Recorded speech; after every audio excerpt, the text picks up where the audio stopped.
ओ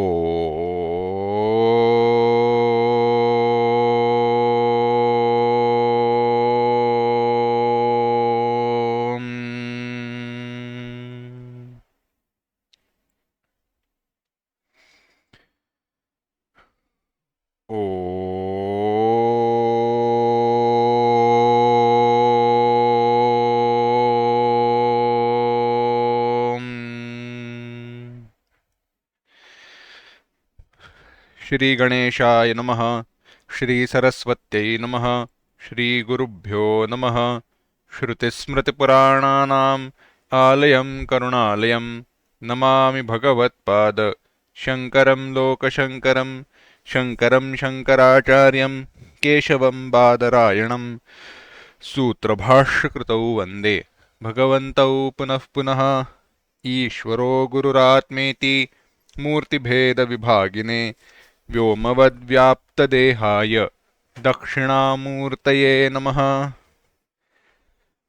योऽन्तः प्रविश्य मम वाचमिमां प्रसुप्तां सञ्जीवयत्यखिलशक्तिधरस्वधाम्ना अन्यांश हस्तचरणश्रवणत्वगादीन् प्राणान् नमो भगवते पुरुषाय तुभ्यम्।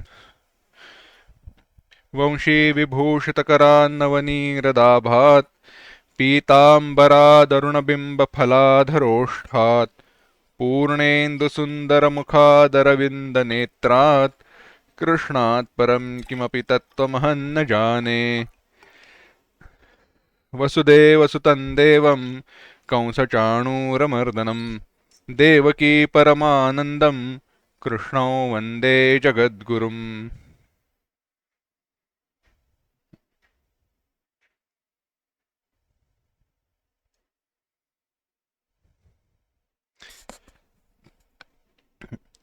भगवद गीता के 18वें अध्याय का हम चिंतन कर रहे हैं।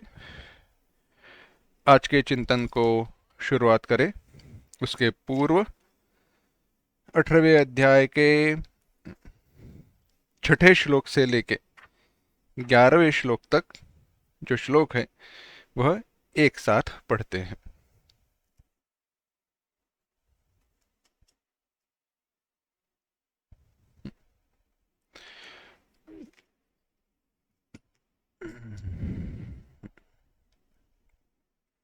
एतान्यपि तु कर्माणि सङ्गं त्यक्त्वा फलानि च कर्तव्यानीति मे पार्थ निश्चितं मतमुत्तमम्। नियतस्य तु सन्न्यासः कर्मणो नोपपद्यते मोहात् तस्य परित्यागः तामसः परिकीर्तितः। दुःखमित्येव यत्कर्म कायक्लेशभयात् त्यजेत् सकृत्वा राजसं त्यागं नैव त्यागफलं लभेत्। कार्यमित्येव यत्कर्म नियतं क्रियतेऽर्जुन सङ्गं त्यक्त्वा फलं चैव स त्यागः सात्विको मतः। न द्वेष्ट्यकुशलं कर्म कुशलेनानुषज्यते त्यागी सत्त्वसमाविष्टः मेधावी छिन्न संशयः। न हि देहभृता शक्यं त्यक्तुं कर्माण्यशेषतः यस्तु कर्मफलत्यागी स त्यागीत्यभिधीयते। भगवान कह रहे हैं देहभृता जो देहधारी मनुष्य है उसके द्वारा कर्माणि अशेषतः त्यक्तुम न शक्यम, कर्मों का अशेषतः संपूर्ण रीति से संपूर्णता से त्याग करना संभव नहीं है, हो नहीं सकता।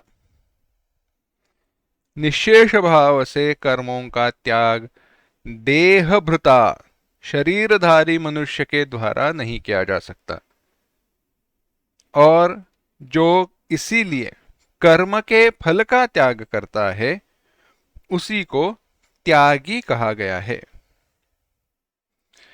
त्याग शब्द, संन्यास शब्द, इन शब्दों का विचार चल रहा था, उसमें भगवान कह रहे हैं देहभृता इस शब्द से। हमने चिंतन किया था, थोड़ा विचार करते हैं और आगे आज के चिंतन को आगे बढ़ाते हैं। जब देहभृत कहा, देहभृत माने शरीरधारी, क्या केवल शरीरधारी इतना ही अर्थ है? और थोड़ा विचार करते हैं। जो शरीर को अपना समझता है, जो शरीर को अपना समझता है, इतना ही नहीं, शरीर में मैं यह हूं ऐसा भाव जिसका है वह, उसे देहभृत कहा, देहधारी कहा। देह को धारण करने के कारण उसे देहधारी कहा गया है। शरीर में आत्माभिमान रखने वाला जो देहभृत है, उसके द्वारा। इसी का विचार आगे 13वें श्लोक में 12वें श्लोक के द्वारा शुरुआत करते हुए भगवान कहने वाले हैं। विस्तार वहां पे देखा जाएगा। फिर भी यहां पे कह देते हैं, ऐसी बात समझो।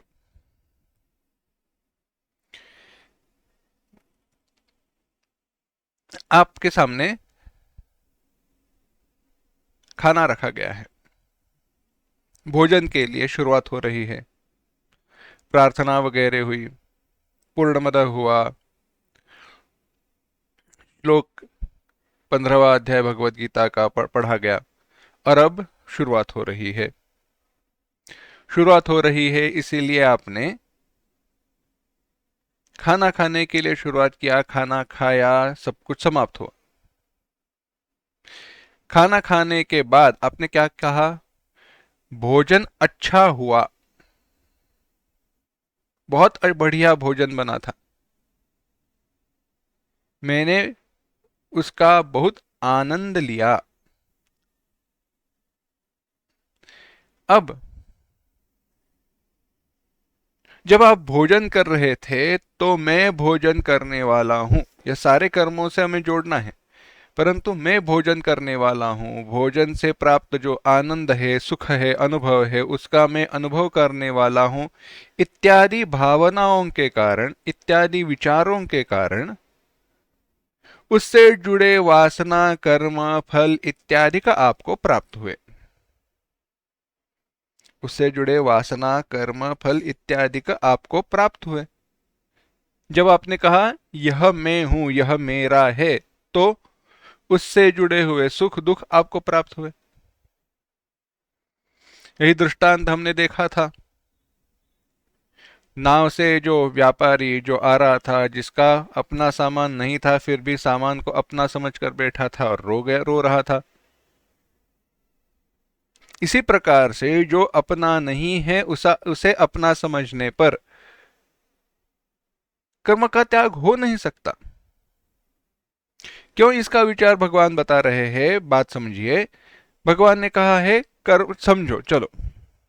भगवान ने कहा है वह बात तो, फल की बात कही है, उसको बाजू में रखते हैं। भगवान कह रहे हैं कि जो फल का त्याग करता है, कर्म के फल का त्याग करता है, उसी को त्याग कहा गया है। भगवान क्या कहना चाहते हैं? देखना, कर्म हुआ, कोई भी कर्म हुआ, ऐसा हम कब कहते हैं? विचार करके बताइए। कोई भी कर्म हुआ ऐसा हम कब कहते हैं? जब कोई क्रिया दिखाई देती है, जब कोई व्यापार दिखाई देता है, व्यापार माने क्रिया ही ना, व्याकरण में शब्द आता है व्यापार। तो जैसे चावल को पकाना हो, चावल को पकाना है तो क्या करना पड़ेगा? चावल पानी में धोने पड़ेंगे, धोने के बाद जो चावल है उससे पानी डालना पड़ेगा, पानी डालने के बाद उसको आग पर रखना पड़ेगा। चूल्हा है अगर चूल्हे पर रखो, गैस है गैस पर रखो, स्टोव है स्टोव पर रखो। उसके ऊपर रखने के बाद क्या करना पड़ेगा? उसको बार बार देखना पड़ेगा कि पके हैं या नहीं। थोड़ी देर बाद एक चावल के दाने को देखकर, पका है कि नहीं देखकर हमें पता चल जाएगा कि चावल पक गए हैं। तो यह सारी क्रिया, यह व्यापार हमारे द्वारा हुआ, और इस कर्म का फल क्या हुआ? चावल का पकना। चावल पक गए। अब भगवान ने कहा है इस कर्मों का त्याग करना है, इसलिए जाकर मैं बैठ गया, आंखें बंद कर दी, सोचने लगा। सोचने लगा कि नहीं, अभी चावल पकाने नहीं है, भगवान ने कहा है कर्मों का त्याग करना है, तो मैं कुछ भी नहीं करूंगा, यहाँ पे बैठूंगा, केवल नाम जप, भगवान का नाम स्मरण करते रहूंगा। मैं भगवान का नाम स्मरण करते रहूंगा, मेरे जो नौकर है, मेरे जो सेवक है, वह मेरा सारा काम करेंगे। भाव, अगर खाना आएगा भगवान की इच्छा है इसलिए मैं खाना खाऊंगा, नहीं तो नहीं आया तो नहीं खाऊंगा। ऐसे चिंतन करते हुए आप बैठे हो, और जब आप ऐसे बैठे हो तो चिंतन रूपी, नाम जप रूपी, कल्पना रूपी, वासना रूपी चिंतन के द्वारा बैठकर जो आप कर रहे हो वह कर्म है। क्यों कर्म है? क्योंकि मैं चिंतन कर रहा हूं, मैं नाम जप कर रहा हूं, मेरे सेवक आएंगे, मुझे खाना खिलाएंगे, यह सारा जो विचार है यह इस शरीर के अनुसार, शरीर के सापेक्ष ही तो है ना। और जो भी शरीर के सापेक्ष मैं करने वाला हूं, मैं उपभोक्ता हूं, मैं अनुभव करने वाला हूं, मैं कर्म कर रहा हूं, फल का अनुभव ले रहा हूं, ऐसा जो भी विचार, जो भी विश्वास हमारा है वह कर्म ही है, कर्म फल ही है, कर्म ही है। इसीलिए जब तक इस शरीर में आत्म भावना है, यह शरीर में हूं ऐसा भाव हृदय में हमारे है, तब तक ना किया हुआ कर्म भी ना करने के रूप में कर्म ही है। कर्म को ना करना, किसी कर्म का त्याग करना एक कर्म ही है। किसी कर्म का त्याग करना कर्म ही है ना। ऐसे है। इसीलिए भगवान कहते हैं जिसका शरीर में, आत्मा में मैं ऐसा भाव है, आत्म भाव से जो युक्त है, उसके लिए कर्म स, ना करना, कर्म का संपूर्ण रीति से त्याग करना असंभव है। इसीलिए भगवान कह रहे हैं कि कर्म के फल का जो त्याग है उसी को त्यागी कहते हैं। इसीलिए भगवान ने कहा जो तत्वज्ञान रहित अधिकारी नित्य कर्मों का अनुष्ठान करता हुआ उन कर्मों के फल का त्यागी है, अर्थात कर्म फल की वासना मात्र को छोड़ने वाला है, वह कर्म करने वाला होने पर भी स्तुति के अभिप्राय से, सिद्धांत के अभिप्राय से नहीं, स्तुति के अभिप्राय से त्यागी कहा जाता है। इससे यह सिद्ध हुआ कि देहात्माभिमान से रहित, यह शरीर, यह देह मैं हूं, ऐसे अभिमान से रहित परमार्थ ज्ञानी, परमार्थ ज्ञानी के द्वारा ही निशेष भाव से, संपूर्ण रीति से कर्म संन्यास किया जाता है, का जा सकता है, कर्मों का त्याग किया जा सकता है। सारे कर्मों का त्याग करने का फल क्या है? क्यों सारे कर्मों का त्याग करना चाहिए? भगवान 12वें श्लोक में कह रहे हैं अनिष्टमिष्टम मिश्रंच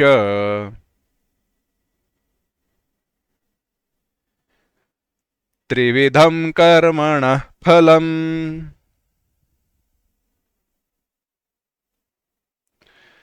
भवत्यत्यागिनां प्रेत्य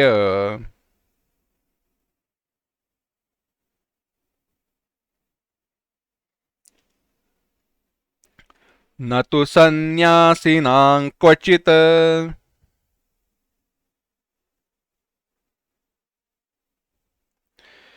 अनिष्टमिष्टं मिश्रं च त्रिविधं कर्मणः फलम् भवत्यत्यागिनां प्रेत्य न तु सन्न्यासिनां क्वचित्। भगवान कह रहे हैं तीन प्रकार का फल है। अनिष्टम, इष्टम, मिश्रम। अनिष्टम, मिष्टम, अनिष्टम, इष्टम, मिश्रम, यह तीन प्रकार का त्रिविध कर्मणः त्रिविधम फलम, कर्म का तीन प्रकार का फल है। यह तीन प्रकार का फल त्यागी अत्यागिनाम भवति।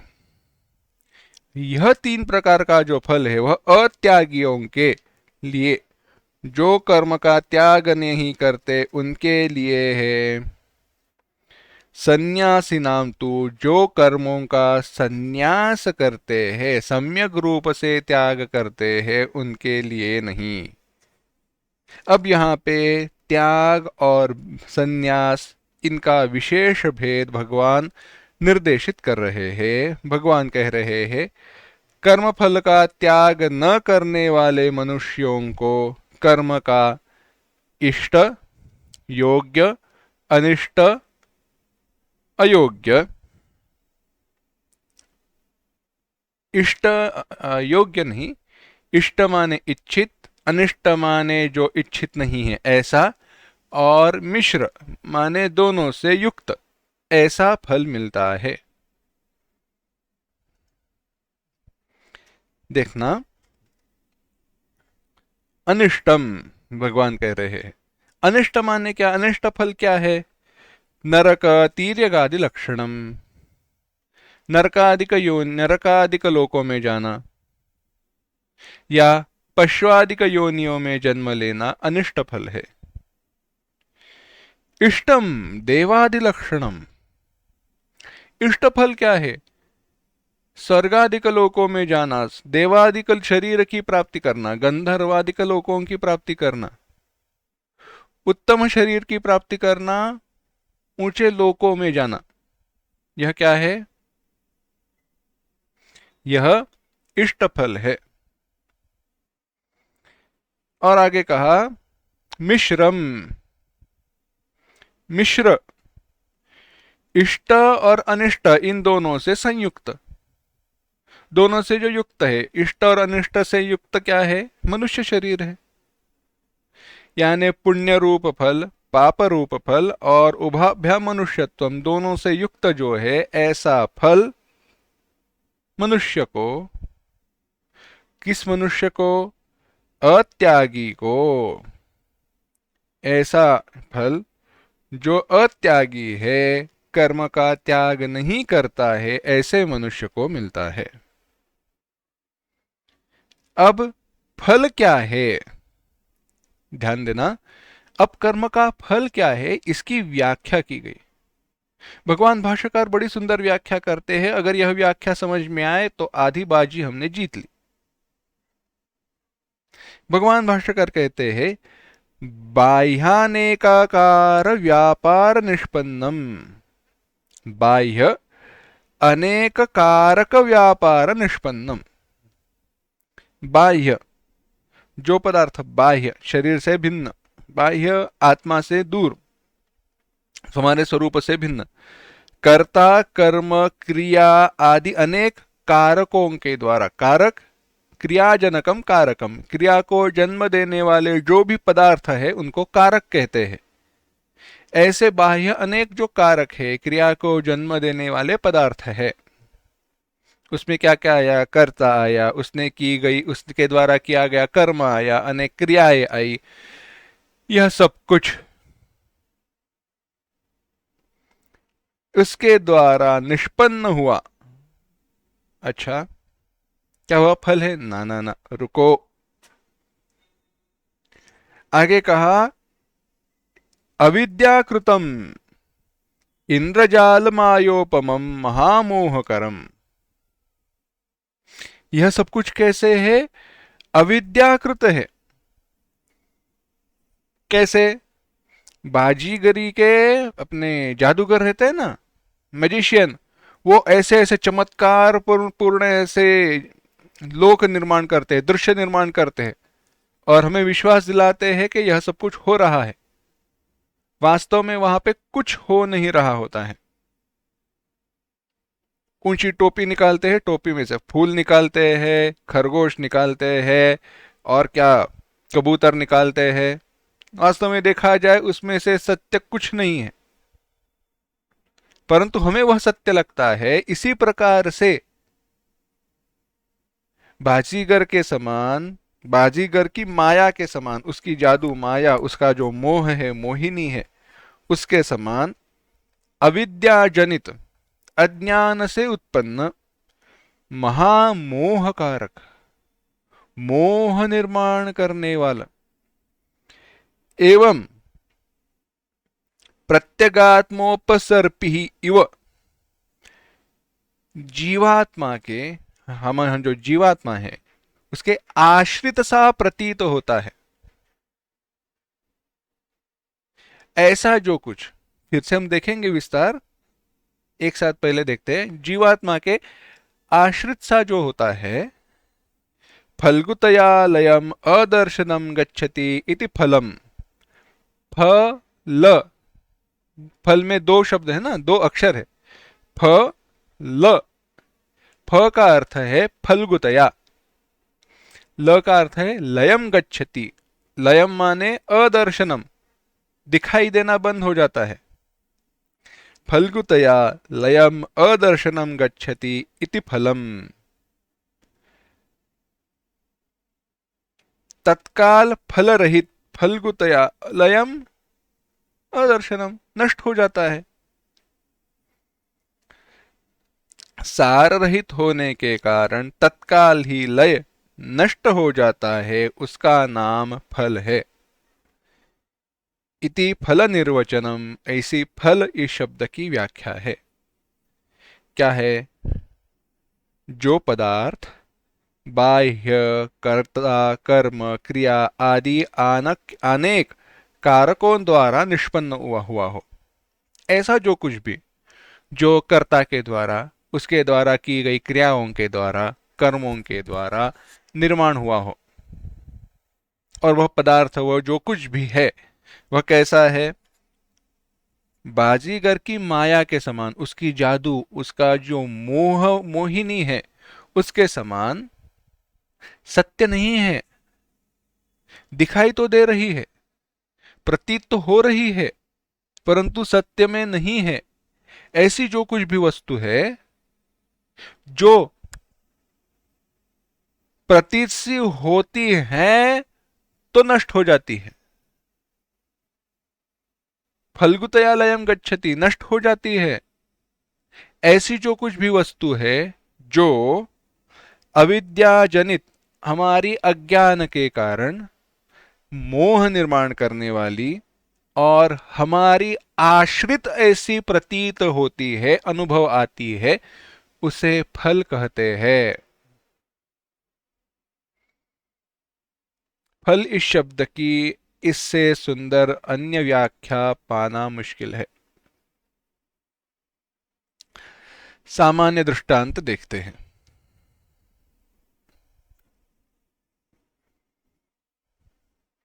दृष्टांत अच्छा है, परंतु निर्देश भिन्न है। देखो,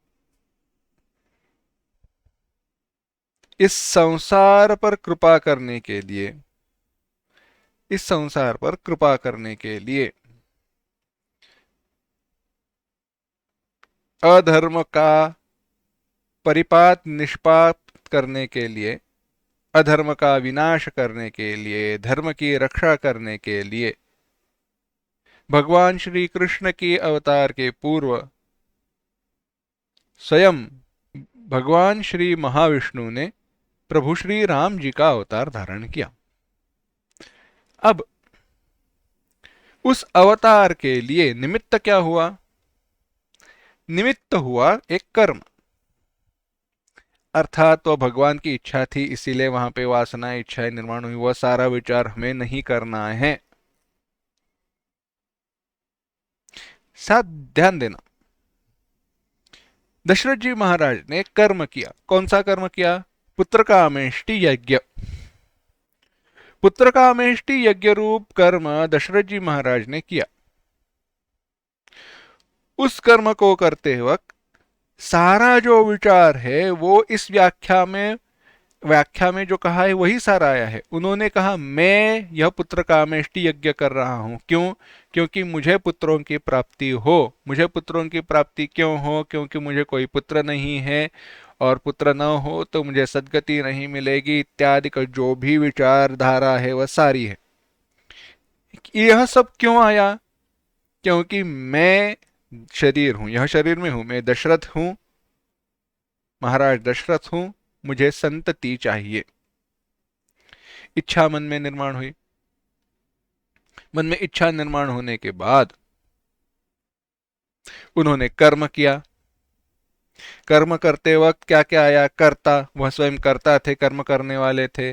यज्ञ रूप कर्म किया, आहुति इत्यादि का रूप, जप तप आदि का रूप क्रियाएं उसमें हुई, और इन सब के द्वारा उत्पन्न जो फल है यज्ञ का प्रसाद, वह दशरथ महाराज जी की जो पत्नियां हैं, महारानियां हैं, उन्होंने सेवन किया। उस फल को ग्रहण करने के बाद भगवान दशरथ जी महाराज को पुत्र की प्राप्ति हुई। यह पुत्र, जो फल उनको मिला, प्रभु श्री राम जी का जन्म हुआ, लक्ष्मण जी महाराज, भरत, शत्रुघ्न, 4 भाइयों का जन्म हुआ। उन 4 भाइयों का जन्म हमारे लिए कृपा है वगैरह सारा विचार हमें अभी नहीं करना है। वह तो बात सत्य है, उसमें कोई संदिग्धता होनी ही नहीं चाहिए। मेरा विचार आगे है। अब यह जो फल प्राप्त हुआ है उसमें भगवान महाराज दशरथ जी की भावना कैसी है? यह मेरा है, मुझे मिला है, सत्य है। मेरे प्रभु श्री राम, मेरा बेटा दशरथ, मेरा लक्ष्मण, मेरा शत्रुघ्न, आत्मभाव है, प्रतीति है, यह मेरे है, मेरे बेटे है। यानी यह जो फल प्राप्त हुआ है यज्ञ का, उसका आश्रय कहां पे है? मुझ में है, मेरे आश्रित है। फल मेरे आश्रित है, मुझे मिला है, यह फल मेरा है, कर्म करने वाला मैं हूं। यह जो फल रूपी मुझे बेटे मिले हैं वह मेरा उद्धार करेंगे। मेरे मृत्यु के पश्चात उत्तर क्रिया कर्म करने वाले यही मेरे हैं। यह सारा विचार भगवान दशरथ जी कर रहे हैं। अब आगे जो कहा, तत्काल लय नष्ट होने वाला है। परिणाम क्या हुआ? जब प्रभु श्री राम जी से वियोग हुआ, थोड़ा गहराई से विचार करना, लक्षणा की दृष्टि से नहीं, साक्षात एक दृष्टि से विचार करना। रामायण की जो दृष्टि है उससे विचार करना। दशरथ जी महाराज ने प्रभु श्री राम जी के वियोग में अपने शरीर का त्याग कर दिया, शरीर को छोड़ दिया। परंतु जब उन्होंने शरीर को छोड़ दिया तो अंतःकरण में, उनके अंतःकरण में भावना कैसी थी? अब वे पूर्व जन्म के मनुष्य रूपा है या नहीं है, उनकी तपश्चर्या का फल क्या है, परिणाम क्या है, यह विचार हमें लेना नहीं है। क्योंकि जो बोध हमें ग्रहण करना है उस बोध के लिए उन्होंने जिस प्रकार से लीलाचरण समझो या आचरण समझो, उस जीवन में उस देह के साथ जो आचरण किया, उस दृष्टि से हमें चिंतन करना है, देखना है। मैं यह सब कुछ क्यों कह रहा हूं, ध्यान ध्यान देना, देखना। महाराज दशरथ जी ने पुत्र वियोग में शरीर को छोड़ा है, भगवान के वियोग में नहीं। मेरा बेटा, मेरे बेटे से मेरा वियोग हो रहा है, ऐसे भाव से। अब उनके बेटे स्वयं भगवान उनके बेटे के रूप में आए हैं, वह सारा विचार भिन्न है। परंतु निर्देश क्या किया गया, जब तक उनकी भावना थी मैं कर्म करने वाला हूं, मुझे यह कर्म का फल मिला है, यह कर्म फल मेरा है, मेरा आश्रित है, मैं इस कर्म के फल का अनुभव करने वाला हूं, जब तक यह भावता था तब तक मेरे पुत्र के वियोग में मैं इस शरीर को छोड़ रहा हूं, ऐसे हुआ। और पुत्र के वियोग में, न कि भगवान के वियोग में, पुत्र के वियोग में उनके द्वारा शरीर को छोड़ा गया, ऐसे है। परंतु वहीं पर जटायु इत्यादि जो अन्य भक्त है, संपाति, जटायु, जटायु की बात, संपाति नहीं, जटायु की बात, उन्होंने जब शरीर को छोड़ा तो भगवान को भगवान के रूप में देखकर छोड़ा। भेद है, भिन्नता है, ऐसी बात है।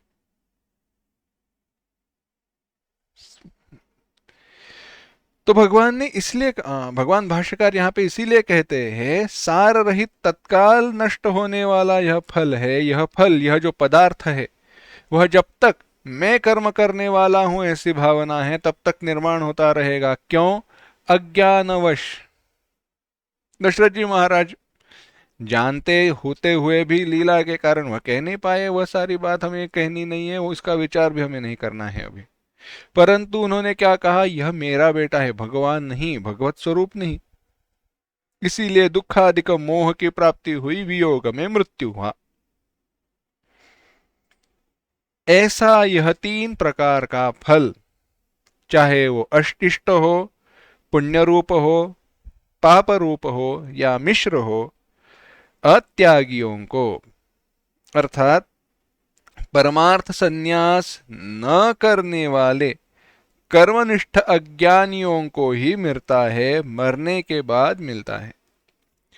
अत्यागिनाम, भवत्यत्यागिनाम प्रेत्य, भगवान ने श्लोक में कहा है ना, अत्यागिनाम प्रेत्य भवति, जो अत्यागी है उनको शरीर को छोड़ने के बाद यह तीन प्रकार का फल मिलता है। किसे मिलता है? अत्यागी माने कर्मनिष्ठ जो है, अज्ञानी है, कर्म करने वाला मैं हूं, यह कर्म मैं कर रहा हूं, कर्म के फल का फल को प्राप्त करूंगा, कर्म के फल का उपभोग करूंगा, ऐसे जो कहने वाले हैं उनको यह फल मिलता है। किसे नहीं मिलता? केवल ज्ञान निष्ठा में स्थित परमहंस परिव्राजक वास्तविक सन्यासियों को कभी नहीं मिलता। वास्तविक सन्यासी माने जो ज्ञान निष्ठ है, मैं ब्रह्म हूं इस भावना में, इस भाव में जो निष्ठ है, मैं ब्रह्म हूं, मेरे द्वारा कोई कर्म संभव नहीं है, यह विचार भी जिनके हृदय में आता नहीं है, केवल मैं ब्रह्म हूं, ऐसे भाव से जो स्थित रहते हैं, ऐसे परमहंस परिव्राजक जिन्होंने सर्वसंग परित्याग कर दिया है, ऐसे व्यक्तियों को कभी भी नहीं मिलता। कर्म हुआ ही नहीं तो मिलेगा कहां से? कर्म हुआ ही नहीं तो फल कहां से आएगा? नहीं आ सकता। ऐसे क्यों कहा? क्योंकि केवल सम्यक ज्ञान निष्ठ पुरुष संसार के बीज रूप अविद्यादि दोषों का मूलोच्छेद करते हैं। सम्यक ज्ञान निष्ठ ब्रह्म ज्ञान में जो निष्ठ है वही इस सारे कर्मादिक का जो मूल है, अज्ञान है, उसका विनाश संपूर्णता से करते हैं। और अज्ञान यानी जो कर्मादिक का मूल कारण है, उसका ही विनाश होने के कारण फल रूप कर्म कभी भी उत्पन्न नहीं हो सकता। और फल रूप कर्म होने न उत्पन्न होने के कारण कर्म का जो फल है, जो कर्म फल, वह भी प्राप्त नहीं होता। इसीलिए क्रिया, कारक और फल, तीन शब्द ध्यान में रखना। बाद भाई कई बार भाष्य में इत्यादि की जगह पर आते हैं क्रिया, कारक, फल। क्रिया, कारक और फल आदि आत्मा में अविद्या से अध्यारोपित होने के कारण, यह सारे जो है, यह हम इसमें, इस जीवात्मा में, शरीर में अध्यारोपित, मैंने उनकी कल्पना की है। अज्ञान के कारण मैं कह रहा हूं, कल्पना कर रहा हूं, मैं कर्म करने वाला हूं, यह मेरा कर्म है और इस कर्म के कारण जो फल मिलेगा उसका मैं अनुभव करूंगा। यह क्या है? यह हम आत्मा में अध्यारोपित कर रहे हैं, हम अपने आप में विचार कर रहे हैं। यह ऐसा जो है आत्मा में, यह अध्यारोपित अविद्या के कारण, आरोपित होने के कारण, मन के द्वारा कल्पित होने के कारण परमार्थदर्शी आत्मज्ञानी ही संपूर्ण कर्मों का अशेषतः त्याग कर सकते हैं। परंतु कर्म करने वाले शरीर, कर्ता, क्रिया इत्यादि कारणों को, इन सारे जो कारक है, कर्म को निर्माण करने वाले हैं, उनको आत्मभाव से देखने वाले जो अज्ञानी हैं, उन्हें अपना समझने वाले जो अज्ञानी हैं, वह संपूर्ण कर्मों का अशेषतः त्याग नहीं कर सकता, नहीं कर सकते। अज्ञानी नहीं कर सकता, नहीं कर सकते। यही बात अब 13वें श्लोक में भगवान कह रहे हैं, देखना। पंचैमानि पंचेमानि महाबाहो, पंचैतानि भी पाठ है, पंच इमानी दो पाठ है।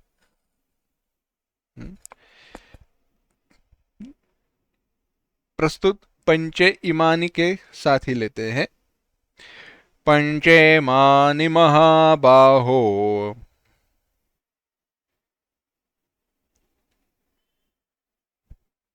कारणानि निबोध मे,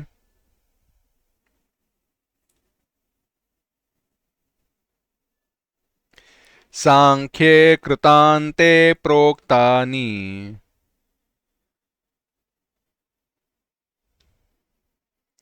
सिद्धये सर्वकर्मणाम्।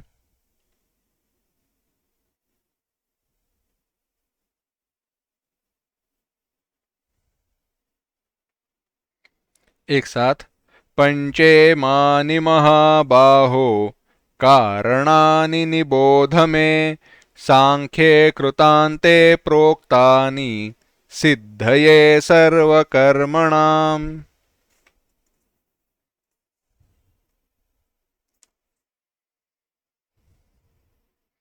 हे महाबाहो,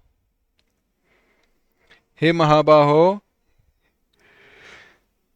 हे महान बाहुयस्य, जिसके बड़े सुंदर हाथ है ऐसे, हे अर्जुन, सर्वकर्मणाम सिद्धये, सारे कर्मों की सिद्धि के लिए, सारे कर्मों की सिद्धि के लिए, एतानी या इमानी, इमानी पंच कारणानी, यह पांच कारणों को,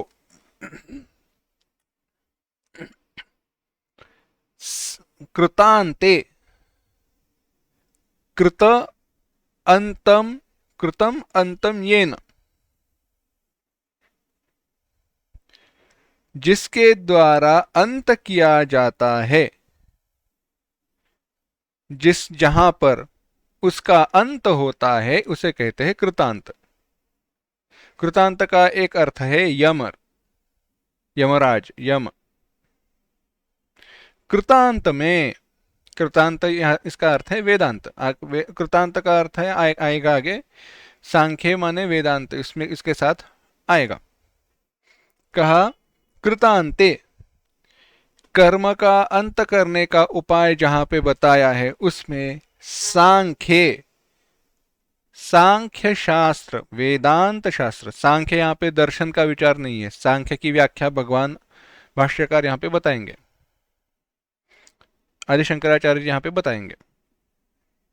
ऐसे सांख्य शास्त्र में प्रोक्तानी, बताए गए हैं, तानी, उन्हें, निबोध में निबोध, मया, मेरे द्वारा निबोध, तुम अच्छे प्रकार से जानो, तुम अच्छे प्रकार से जानो।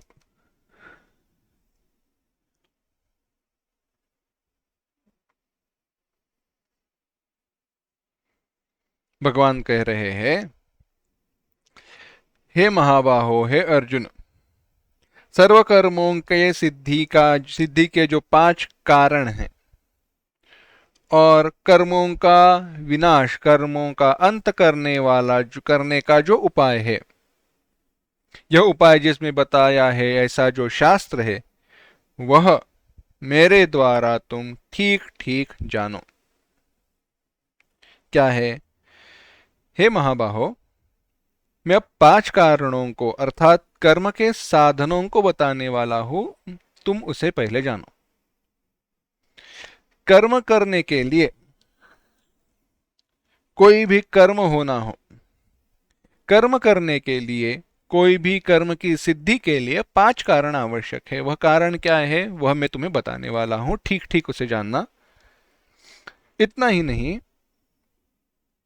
अगले उपदेश में अर्जुन के चित्त लगाने के लिए और 5 जो भी साधन हैं उनको जानने योग्य बतलाकर, वह जानने चाहिए ऐसे बताकर उनकी स्तुति करते हैं। और आगे बाद में भगवान कहते हैं, जिस शास्त्र में जानने योग्य पदार्थों की गणना की गई है, ज्ञातव्याः पदार्थाः, ज्ञातव्याः पदार्थाः जानने योग्य पदार्थाः, संख्यायन्ते, संख्यायन्ते गणन किया जाता है, गिने जाते हैं, गणना की जाती है। तस्मिन् शास्त्रे, उस शास्त्र में, उस शास्त्र का नाम है सांख्य। सांख्ये, सांख्यम नाम वेदांत, सांख्य का अर्थ है वेदांत में। उसी का विशेषण है कृतांत, वेदांत का ही विशेषण दिया गया कृतांत। कृत माने कर्म, कृत माने कर्म, कर्म का अंत जिस शास्त्र में होता है वह कृतांत है। और ऐसा क्या शास्त्र है? कर्म का अंत करने का जो उपाय जिस शास्त्र में बताया है वह कृतांत शास्त्र है, वही सांख्य शास्त्र है, वही वेदांत है। उस शास्त्र में सांख्य कृतांते, कर्मों का जो अंत है, जहाँ पे आत्मज्ञान उत्पन्न होने पर समस्त कर्मों की निवृत्ति बताई है, ऐसे शास्त्र में, उस आत्मज्ञानप्रद कृतांत सांख्य में, वेदांत शास्त्र में, समस्त कर्मों का विनाश अंत करने के लिए कर्मों को उत्पन्न वाले जो 5 कारण बताए हैं उन्हें तुम सुनो। भगवान ने कहा, उस आत्मज्ञानप्रद कृतांत शास्त्र में जिसके द्वारा कर्मों का संपूर्ण विनाश, संपूर्ण त्याग हो सकता है, उसमें कर्म के जो 5 कारण बताए हैं उन्हें तुम सुनो। वे 5 कौन से कारण हैं? तो भगवान कह रहे हैं, 14वां श्लोक देखना।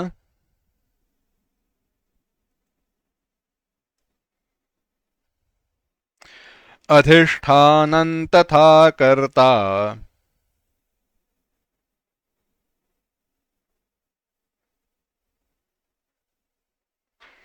करणं च पृथग्विधम्, विविधाश्च पृथक् चेष्टा,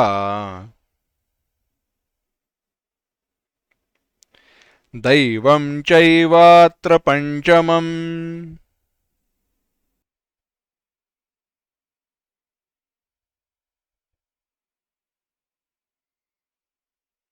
एक साथ, अधिष्ठानं तथा कर्ता, करणं च पृथग्विधम्, विविधाश्च पृथक् चेष्टा, दैवं चैवात्र पंचमम्। भगवान कह रहे हैं, अत्र, यहां पर, इस विषय में, अधिष्ठानम, अधिष्ठानम माने अधिष्ठान, तथा कर्ता, उसी के साथ कर्ता, करने वाला कर्ता, पृथक विधम करणम, भिन्न भिन्न प्रकार के साधन करण, विविधाश पृथक चेष्टा, भिन्न भिन्न पृथक विध चेष्टाएं, क्रियाएं, तथा च पंचमम दैवम, पांचवा दैव, दैव माने अधिष्ठान देवताएं, दैव माने भाग्य इत्यादि का नहीं, अधिष्ठान जो देवताएं हैं वे, अधिष्ठानम तथा कर्ता, करणं च पृथक विधम, विविधाश्च पृथक चेष्टा, दैवं चैवात्र पंचमम। भगवान कह रहे हैं, अत्र, इस विषय में, कर्म के सिद्धि के संदर्भ में, अधिष्ठान, कर्ता, करण, पृथक विविधा चेष्टा, भिन्न भिन्न चेष्टाएं और दैव, यह सारे कारण हैं। भगवान कह रहे हैं, देखना, भगवान कह रहे हैं, अधिष्ठान, अधिष्ठान क्या है? इच्छा, द्वेष, सुखम, दुखम, ज्ञान आदि की अभिव्यक्ति का आश्रय, इच्छा, द्वेष, सुख, दुख, ज्ञान इत्यादि की अभिव्यक्ति का जो आश्रय है, वह शरीर ही अधिष्ठान है। यानी अगर कर्म करना है तो क्या आवश्यक है? यह मनुष्य शरीर आवश्यक है। आगे कहा, कर्ता, क्या कहा? कर्ता, उपाधि स्वरूप भोक्ता जीव, उपाधि स्वरूप भोक्ता जीव जो है वह क्या है? करता है। जीव कर्म करने वाला करता है। पृथक विधम करणम, भिन्न भिन्न प्रकार के करण, साधन क्या है? तो शब्दादि विषयों को ग्रहण करने वाले, शब्द, स्पर्श, रूप, रस, गंध इत्यादि के विषयों को ग्रहण करने वाले 5 करण, हमारी 5 ज्ञानेंद्रियाएं, उसके साथ नाना प्रकार की चेष्टाएं करने वाले ज्ञान कर्मेंद्रिया, यानी ज्ञानेंद्रिया, कर्मेंद्रिया इत्यादि का जो भी है वह सारे नाना प्रकार की चेष्टाएं। अब क्रिया में क्या कहा? श्वास, प्रश्वास आदि अलग अलग वायु संबंधी क्रियाएं, और इनके साथ 5वां दैव, दैव माने चक्षुरादि इंद्रियों के अनुग्राहक सूर्यादि का जो देव है वह सारे देवताएं। यह किसके लिए कारण है? यह सारे कर्म की पूर्ति के लिए आवश्यक कारण है।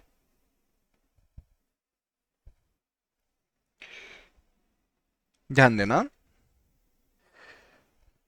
मुझे देखना है, आंखों के द्वारा मुझे देखना है, परंतु आंखें ही न हो तो क्या देख पाऊंगा? नहीं। आंखें ही न हो तो देख नहीं पाऊंगा। यानी हुआ क्या? करण के अभाव में देख नहीं पाया। करण इंद्रिया जो साधन था उसके अभाव में मैं देख नहीं पाया। आगे, आंखें है परंतु सूर्यादि का जो देवताएं हैं उनका अधिष्ठान वहां पे नहीं है। सूर्यादि के देवताओं की अनुग्राहकता, अनुग्रह उस पर प्राप्त हुआ नहीं है। और अधिष्ठात्री देवताओं का अगर अनुग्रह नहीं प्राप्त हुआ है तो वह इंद्रियां कुछ काम नहीं करती।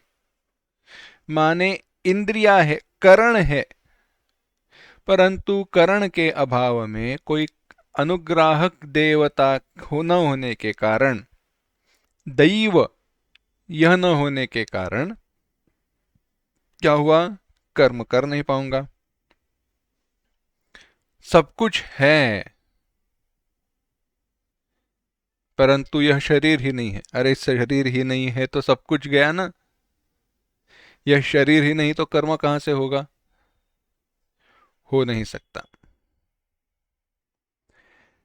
और शरीर है, इंद्रियां हैं, पर सांस का निरोध करके निर्विकल्प समाधि में चला गया है।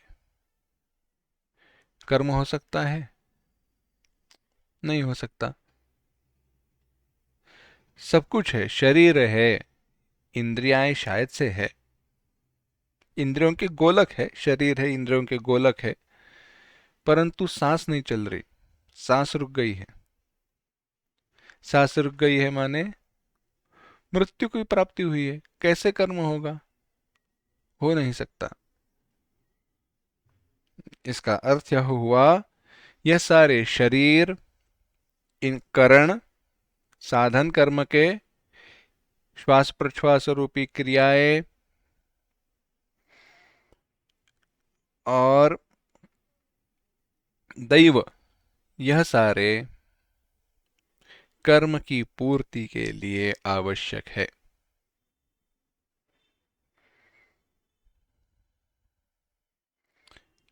अब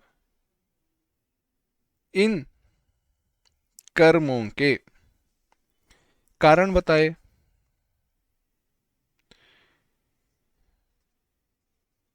अभी और आगे भगवान बताते हैं, देखो 15वां श्लोक।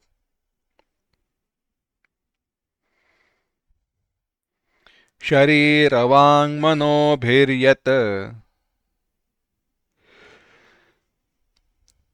कर्म प्रारभते नरः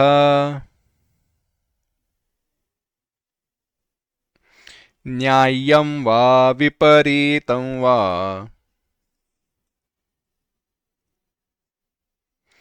पंचैते तस्य हेतवः।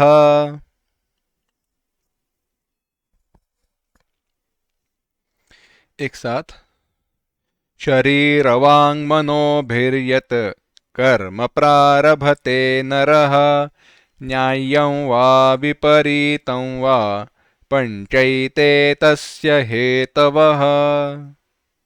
भगवान कह रहे हैं, शरीरवाङ् मनोभिः, मन, वाणी और शरीर से, न्याय्यम शास्त्र के लिए अनुकूल, वा विपरीतम या प्रतिकूल, विरुद्ध, यत कर्म जो भी कोई कर्म, नरः पुरुषः मनुष्यः, मनवर माने मनुष्य पुरुष, प्रारभते करता है, तस्य उसकी एते पंच हेतवः, यह उसकी भी एते पंच हेतवः, यही पांच कारण है। भगवान कह रहे हैं मनुष्य वाणी मन शरीर के द्वारा, हमने कर्म के लिए देखा था ना, शरीर वांग मनोभिर्यत, शरीर वांग मन, तप के बारे में विचार किया था। शरीर तो शारीरिक तप, ये कायिक वाचिक मानसिक, वही है, उसका विचार ही है, उसी के जैसा ही है, उसी के संदर्भ में है। भगवान कह रहे हैं मनुष्य मन वाणी शरीर के द्वारा शास्त्र के लिए अनुकूल अथवा उसके विरुद्ध प्रतिकूल जो भी कोई कर्म करता है, उसके यही पांच कारण है। क्या? अधिष्ठान तथा कर्ता करणंच पृथक विधम विविधाश पृथक चेष्टा दैवंच इवात्र पंचमम। मन वाणी शरीर, इससे इनके तीनों के द्वारा मनुष्य जो कुछ भी न्याय युक्त धर्मयुक्त शास्त्रीय अथवा धर्म विरुद्ध अशास्त्रीय कर्म करता है, उन सब के, उन सारे कर्मों के ये उपर्युक्त, ऊपर जो बताए हैं, पहले जो बताए गए हैं, वही पांच हेतु है, वही पांच कारण है। अब भगवान भाष्यकार यहां पे एक बड़ी विशेष बात कहते हैं। यहां पे भगवान कह रहे हैं जीवन के लिए जो कुछ भी आंख खोलना, मूंदना इत्यादि का चेष्टाएं की जाती है, वे भी पहले किए हुए पुण्य और पाप का परिणाम है। अतः इसीलिए न्याय और विपरीत अन्याय के ग्रहण से ऐसी सारी समस्त चेष्टाओं का भी ग्रहण होता है।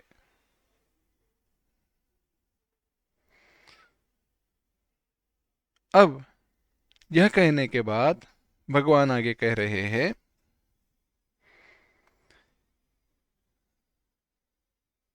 16वां श्लोक देखना। तत्रैवं सति कर्तारम्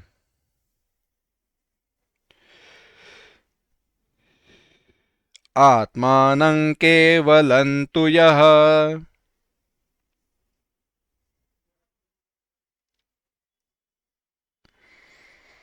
पश्यत्यकृतबुद्धित्वात् न स पश्यति दुर्मतिः।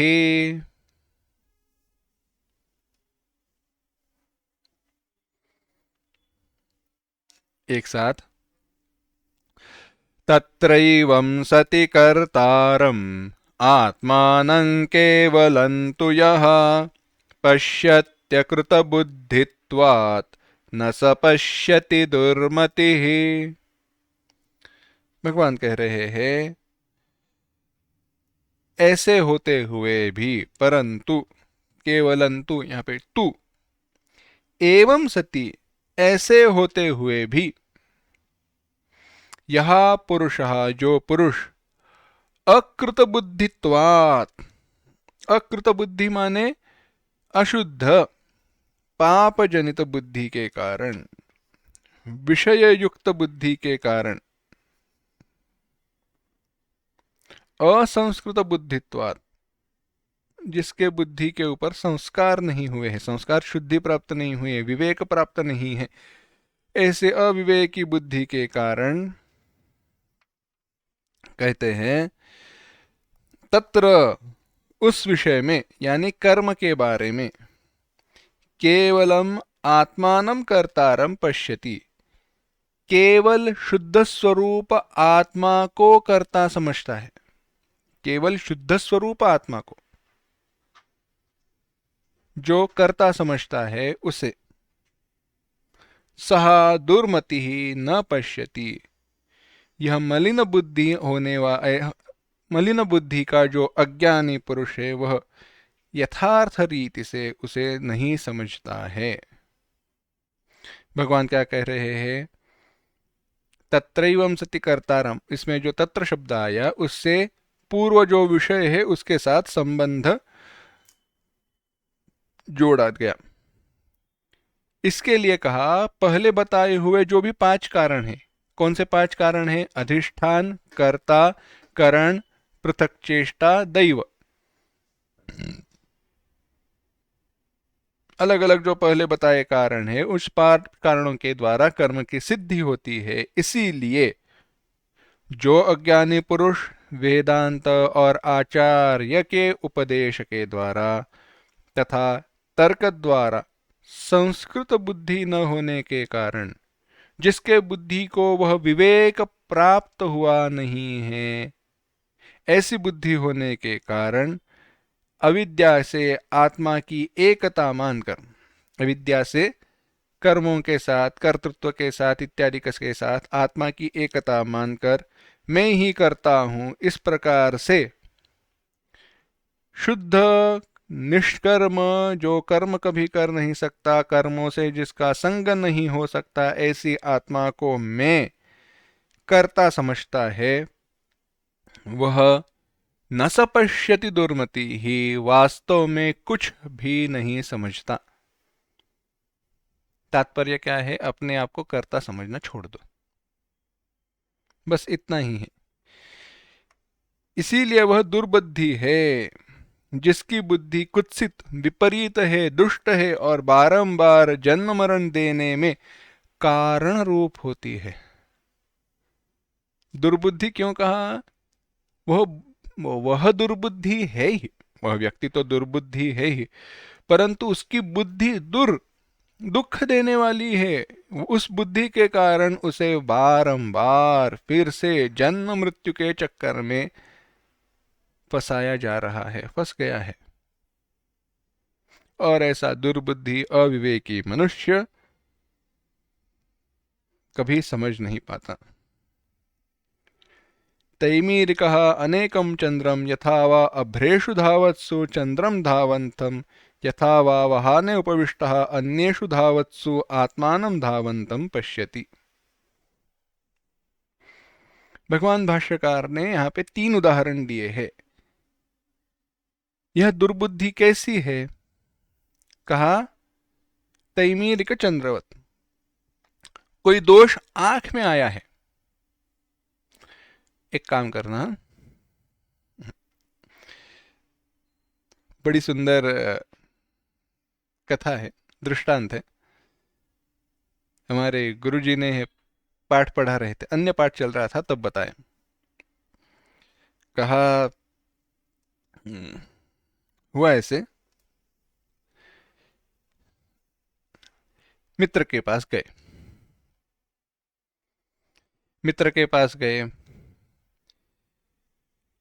मित्र ने कहा आओ आओ बैठो, ठंडा चाहिए या गर्म पूछा। इन्होंने कहा जब तक गर्म बनकर आ रहा है तब तक ठंडा लेकर आओ। तो पहले ठंडा आया, बाद में चाय आ रही थी, चाय आई तो जैसे चाय आ रही है इन्होंने कहा 2 चाय लेकर आना। मित्र ने पूछा 2 चाय क्यों? इन्होंने कहा मेरे साथ आए हैं उनके लिए भी, ये गए तो अकेले ही थे, आपके साथ और कौन आया है? दिखाई नहीं। अरे दिखाई नहीं देता ऐसे क्या कर रहे हो? एक काम करना, ऐसे आंख में ऐसे करके देखना, 2 दिखाई देंगे। आंख को ऐसे उंगली से दबाना और देखना, आपको 2 दिखाई देंगे। मित्र समझ गया, मित्र ने कहा ठीक है। मित्र अंदर गया, एक चाय की प्याली लेकर आया, एक ही कप। इन्होंने पूछा एक ही चाय लाई, दूसरी कहाँ पे है? मित्र ने कहा तुम भी ऐसे करके देखो, दूसरी चाय अपने मित्र को दे देना, जो आपके साथ आए हैं उनको दे देना। तात्पर्य यह है, तैमीरिक, आंखों में दोष निर्माण होने के कारण एकश्चंद्रः सद्वितीयवत, एक ही वस्तु 2 दिखाई देती है। वास्तव में दूसरी वस्तु है क्या? नहीं है, परंतु दोष आंख में होने के कारण वह वैसे दिखाई दे रही है।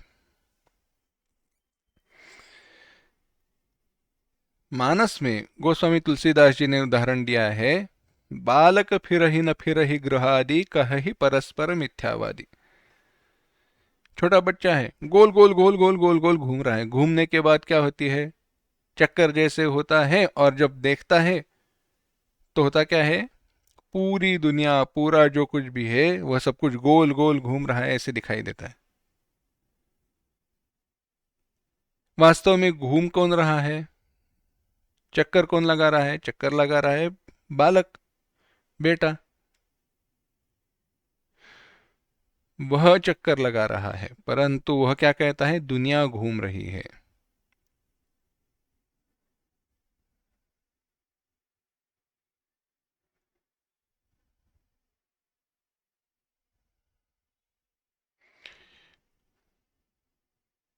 दूसरा उदाहरण भगवान भाष्यकार ने दिया है, यथा अभ्रेषु धावत्सु चंद्रम धावंतम। रात में हम चंद्रमा को देख रहे हैं, देखते देखते होता ऐसे है, चंद्रमा के सामने से, ऊपर से, आजू बाजू से बादल दौड़ते हुए, बादलों को जाते हुए हम देखते हैं। जब दौड़ते हुए बादलों में हम चंद्रमा को दौड़ता हुआ देखते हैं, लगता क्या है, चंद्रमा जो है वह दौड़ते हुए कहीं पे जा रही है। वास्तव में दौड़ कौन रहा है, चल कौन रहा है, बादल। परंतु भ्रम के कारण हम क्या कहते हैं, चंद्रमा दौड़ रहा है। चंद्रमा में क्रिया नहीं है, फिर भी चंद्रमा में क्रिया दिखाई देती है। हम गोल चक्कर लगा रहे हैं, तब दुनिया गोल घूम रही है ऐसे दिखाई दे रही है, परंतु क्रिया किसमें है, दुनिया में नहीं है, हम में है। अथवा और अन्य उदाहरण दिया, जैसे हम किसी वाहन में बैठे, ट्रेन में, ट्रेन में यह विशेष रूप से ध्यान दिखाई देता है। हम ट्रेन में बैठे रहते हैं, बाजू में एक और ट्रेन रहती है, वह ट्रेन चलने लगती है, हमें लगता है हमारी ही ट्रेन आगे जा रही है। इस प्रकार से जो वास्तव में है नहीं, वहां पे अन्य रूप से भ्रम निर्माण होकर उस भ्रम को सत्य समझना ही दुर्बुद्धि है। ऐसे ही कर्म न करने वाले अकर्ता आत्मा में मैं कर्म करने वाला हूं, ऐसी बुद्धि दुर्बुद्धि है। ऐसी दुर्बुद्धि वाला मनुष्य न स पश्यति, कभी भी समझ नहीं पाता। क्या समझ नहीं पाता, कर्म को, कर्म का विनाश करने का जो शास्त्र है वह। तो फिर वास्तव में कौन देखता है, सुबुद्धि कौन है जो इसे देखता है, जानता है, भगवान बताएंगे, परंतु उसका विचार हम अगले बार करते हैं। ओम असतो मा सद्गमय, तमसो मा ज्योतिर्गमय, मृत्योर्मा अमृतंगमय। ओम शांति शांति शांति। हरि ओम। श्री गुरुभ्यो नमः। हरि ओम।